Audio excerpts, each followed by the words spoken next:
தமிழுக்கு நிகராக நவீன இலக்கியவாதிகள் வந்து கடந்த 100 ஆண்டுகளாக கன்னடத்தில் இருக்கிறார்கள்.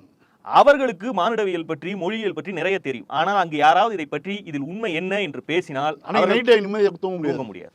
இன்றைக்கு இருக்கக்கூடிய நிலை என்பது இதுதான். ஒரு நீண்ட விளக்கத்தை கமல்ஹாசன் ஃபர்ஸ்ட் வந்து அவர் அன்பு மன்னிப்பு கேட்காது, நான் தவறேதும் செய்யவில்லை, மன்னிப்பெல்லாம் கேட்க முடியாது என்று சொன்னார். அதெல்லாம் நடந்த போதே நாம் விரிவாக பேசினோம். அதில் இருக்கக்கூடிய சிக்கல் என்னன்னா, அது மொழியியல் ஆய்வறிஞர்கள் பேச வேண்டிய விவகாரம். ஒரு புரோட்டோ திராவிடன் மொழியிலிருந்து சகோதர மொழிகளாக இன்றைக்கு இருக்கக்கூடிய மொழிகள் பிறந்தன என்று பேசுவது வேறு.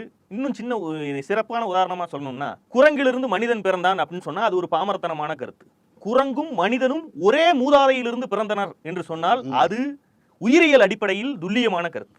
இந்த ஒன்றை வந்து சரி தப்புன்னு பேசுவது வேறு. அதை சொன்னதற்காக குரங்குகள்லாம் போய் கமலஹாசன் சண்டைக்கு போச்சுன்னா அதுல எந்த பொருளுமே இருக்காது.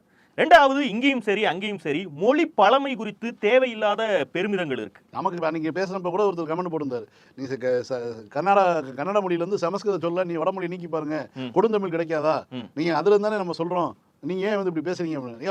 இந்த கொடுந்தமிழ் தான் புரோட்டோங்கிறோம், அதை புரிஞ்சுக்கிங்க, அதுக்கு வரமாட்டேங்க. நாம ஏன் அப்ப கொடுந்தமிழ்ல தொடர்ந்து பேசல? நால்குன்னு இருக்கு. நாளுக்கு தமிழ்நாட்டுல எந்த இலக்கியத்துல நால்குன்னு சொல்றோம்? அது 4 ஆயிருச்சு இல்ல, ஏன் ஆச்சு? தெலுங்குல 4 ஆயிருச்சு இல்ல. சரி, அது இதுக்குள்ள போனோம்னா இது வந்து மொழியியல் அறிஞர்கள் விவாதிக்க வேண்டிய விஷயம். இதில் உணர்ச்சிகரமான அரசியல் பேசுவதற்கான இது இல்ல.